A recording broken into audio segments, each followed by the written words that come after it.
नमस्कार, आप देख रहे हैं चैत्र रथ। इजराइल और फलस्तीन की दो ऐसे देश हैं जिनका विवाद काफी लंबे समय से चल रहा है। दोनों देशों के बीच शांति स्थापित करने और मतभेद को खत्म करने के लिए कई बार समझौते हुए, पर निष्कर्ष कुछ खास नहीं निकला। आज हम आपको इस वीडियो के माध्यम से उन सभी वजहों के बारे में बताएंगे जिनके कारण इन दोनों देशों के बीच का विवाद दिन प्रतिदिन बढ़ता चला गया। इजराइल और फलस्तीन के बीच के मतभेद की शुरुआत ऑटोमन साम्राज्य के खत्म होने के साथ होती है। इस दौरान पूरे यूरोप में राष्ट्रवाद का व्यापक प्रभाव देखा जा रहा था। कई देश टुकड़ों टुकड़ों में बटे थे। राष्ट्रवाद की लहर इन्हें एक कर रही थी। इटली और जर्मनी जैसे देश राष्ट्रवाद के नाम पर एक हो रहे थे। इसका प्रभाव यहूदियों के बीच भी देखने को मिला। राष्ट्रवाद की भावना यहूदी लोगों के बीच भी जगी।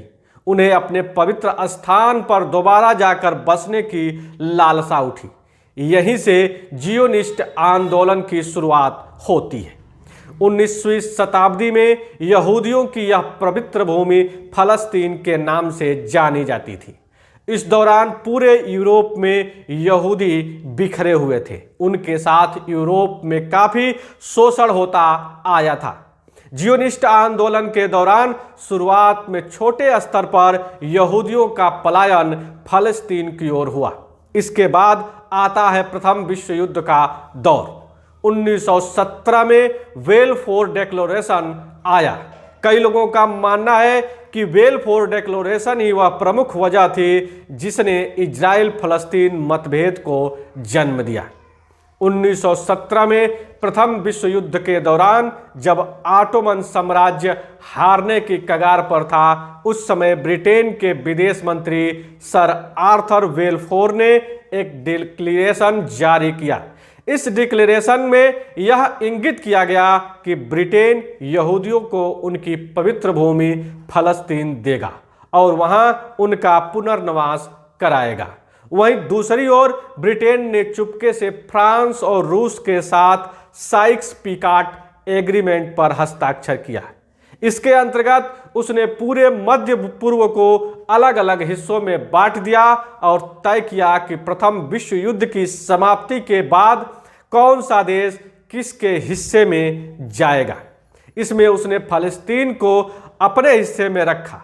सीरिया और जॉर्डन फ्रांस को दिया गया। वहीं तुर्की का कुछ हिस्सा रूस के पास गया।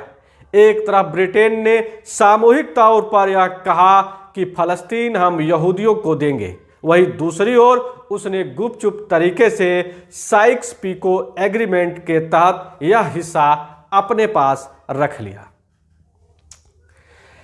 प्रथम विश्व युद्ध खत्म होने के बाद ऑटोमन साम्राज्य की हार हो चुकी थी। फलस्तीन में ब्रिटिश शासनादेश की शुरुआत होती है। बेलफोर डिक्लेरेशन के कारण भारी मात्रा में यहूदियों का पलायन फलस्तीन में हो रहा था। इस दौरान यहां पर यहूदियों की तादाद तेजी से बढ़ने लगी थी। फलस्तीन में जो यहूदी पलायन करके आ रहे थे, उन्होंने यहां आकर जमीनें खरीदनी शुरू कर दी। धीरे धीरे यहूदियों का फलस्तीन में विस्तार होने लगा। अब यहूदियों ने अरब फलस्तीनियों से जमीनें खरीदने की दर पहले के मुकाबले और ज़्यादा बढ़ा दी। यहूदियों का फलस्तीन में व्यापक विस्तार होने लगा था। फलस्तीन में अपना प्रभुत्व मजबूत करने के बाद उन्होंने अरब फलस्तीनियों को भगाना शुरू किया। इसके कारण 1936 में अरब फलस्तीनियों ने विद्रोह कर दिया। इसे दबाने के लिए ब्रिटिश सरकार ने यहूदी सेना की मदद ली। बाद में अरब फलस्तीनियों को शांत करने के लिए ब्रिटिश सरकार ने यहूदी माइग्रेशन पर कई तरह की पाबंदियां लगा दी। इसके चलते यहूदी लोग ब्रिटिश सरकार के खिलाफ हो गए और छुप छुप कर उन पर गुरिल्ला हमला करने लगे। इसके बाद द्वितीय विश्व युद्ध की शुरुआत होती है। हिटलर के शासन के अंतर्गत पूरे यूरोप में भयंकर स्तर पर यहूदियों का नरसंहार हुआ। करीब 42 लाख यहूदियों को गैस चैम्बर में डालकर मार दिया गया। यूरोप में रह रहे यहूदियों को महसूस हुआ कि फ़लस्तीन के अलावा कहीं कोई दूसरी जगह नहीं जहां यहूदी सुरक्षित रह सके। द्वितीय विश्व युद्ध के बाद संयुक्त राष्ट्र संघ अस्तित्व में आता है। वहीं दूसरी तरफ यहूदी और अरब के लोगों के बीच का मतभेद काफी ज्यादा बढ़ गया था। ब्रिटेन इस मसले को हल करने में सक्षम नहीं था, इसलिए उसने यह मसला संयुक्त राष्ट्र संघ में भेज दिया। इस मसले पर संयुक्त राष्ट्र संघ में वोटिंग हुई और नतीजा निकला कि जहां यहूदियों की संख्या ज्यादा है उन्हें इजराइल दिया जाएगा, वहीं जिस जगह पर अरब बहुसंख्यक हैं उन्हें फलस्तीन दिया जाएगा। तीसरा था यरूशलेम। इसे लेकर काफी मतभेद थे। यहां आधी आबादी यहूदी थी और आधी मुस्लिम। इसे लेकर संयुक्त राष्ट्र संघ ने अपने फैसले में कहा कि इस क्षेत्र पर अंतर्राष्ट्रीय नियंत्रण लागू होगा। यूएन के इस फैसले के फौरन बाद ही नवनिर्मित इजराइल के पड़ोसी देशों इजिप्ट, सीरिया, इराक और जॉर्डन ने उस पर हमला बोल दिया।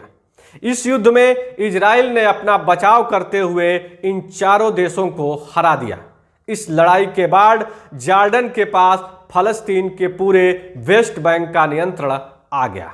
वहीं गाजा पट्टी पर इजिप्ट का, वहीं थोड़ी बहुत जगह फलस्तीन की बची थी, उस पर इजराइल ने कब्जा कर लिया। इस युद्ध के कारण फलस्तीन का अस्तित्व न के बराबर हो गया।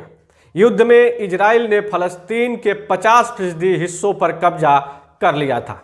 इस युद्ध के वजह से लगभग 7 लाख अरब फलस्तीनियों को बतौर शरणार्थी अपना देश छोड़कर जाना पड़ा। अरब इजराइल युद्ध के बाद इजिप्ट, सीरिया और जॉर्डन ने 1967 में दोबारा इजराइल पर हमला करने की योजना बनाई। उनके इस हमले से पहले ही इजराइल ने इन तीनों देशों पर हमला बोल दिया। हमले में तीनों देशों को काफी नुकसान पहुंचा।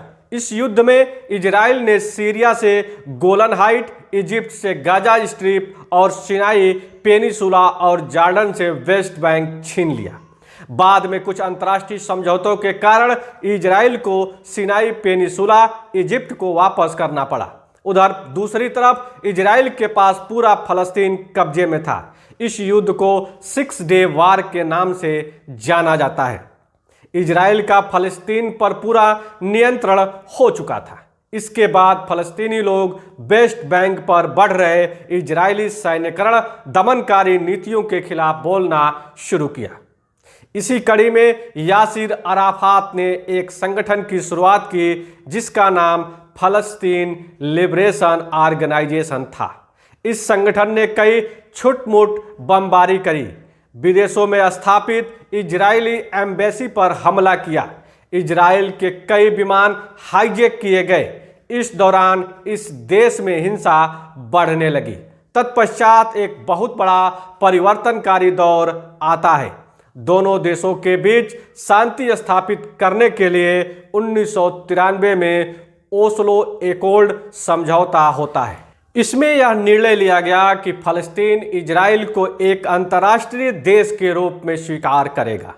वहीं दूसरी ओर इजराइल ने PLO को फलस्तीनी लोगों का प्रतिनिधित्व माना।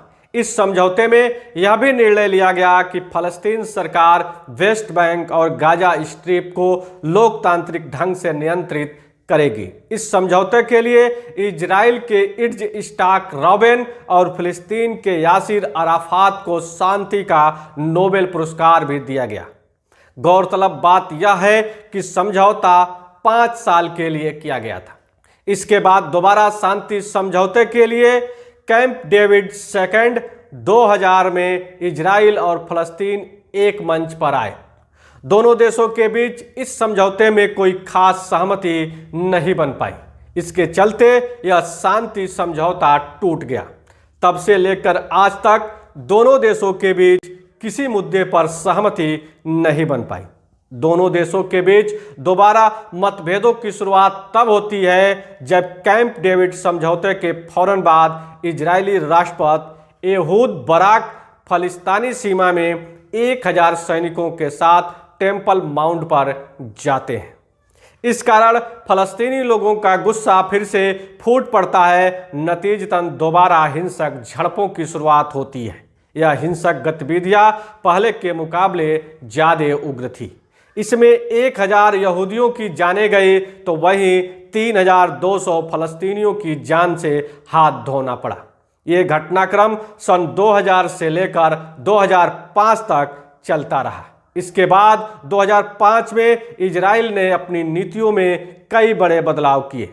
उसने गाजा से अपने 8000 सैनिकों को हटा लिया। फलस्तीन में हमास वर्तमान परिप्रेक्ष्य में इसे आतंकवादी संगठन की संज्ञा दी जाती है। राजनीतिक पार्टी का गाजा में उद्भव होता है।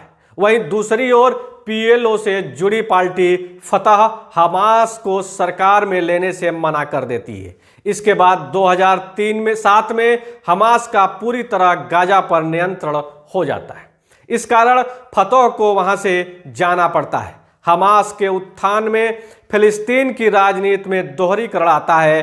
पहले केवल एक ही पार्टी थी। फलस्तीन के इन दोनों पार्टियों की विचारधारा एक दूसरे से पूरी तरह भिन्न है। इस कारण दोनों देशों के बीच में मतभेद और भी ज्यादा बढ़ गए। हमास गाजा पट्टी में राइट विंग विचारधारात्मक पार्टी है। उग्र राष्ट्रवाद के नशे में हमास गाजा पट्टी से इजराइल पर खतरनाक रॉकेटों से हमले करता रहता है। इस हमले में अब तक इजराइल के कई नागरिकों की जानें चली गई हैं। इस कारण इजराइल ने गाजा को पूरी तरह से लॉक कर रखा है। इजराइल का कहना है कि ईरान जैसे देश गाजा के इजिप्ट के रास्ते हथियारों को सप्लाई करता है ताकि हमारे देश की अखंडता को तोड़ा जा सके। इजराइल द्वारा गाजा पट्टी ब्लॉकेड को किए जाने के कारण गाजा के हालात दिनों दिन खराब होते जा रहे हैं। बेरोजगारी की दर रिकॉर्ड स्तर पर पहुंच चुकी है। बिजली पानी की समस्या काफी ज्यादा है। यही स्थिति आज भी है। हाल ही में अमेरिका ने इजराइल और फलस्तीन के विवाद को सुलझाने के लिए पीस प्लान लेकर आया था। इसे फलस्तीन ने अस्वीकार कर दिया। वहीं अब दोबारा इजराइल और फलस्तीन के बीच हिंसक झड़पें हो रही हैं। इसमें गाजा से हमास इजराइल के साथ लगातार लड़ रहा है, बम और गोले दाग रहा है। हमास को एक आतंकवादी संगठन माना जाता है। तो दोस्तों, आज का वीडियो आपको कैसा लगा कमेंट कर जरूर बताइएगा। मिलते हैं अगली वीडियो में। तब तक के लिए नमस्कार। जय हिंद, वंदे मातरम।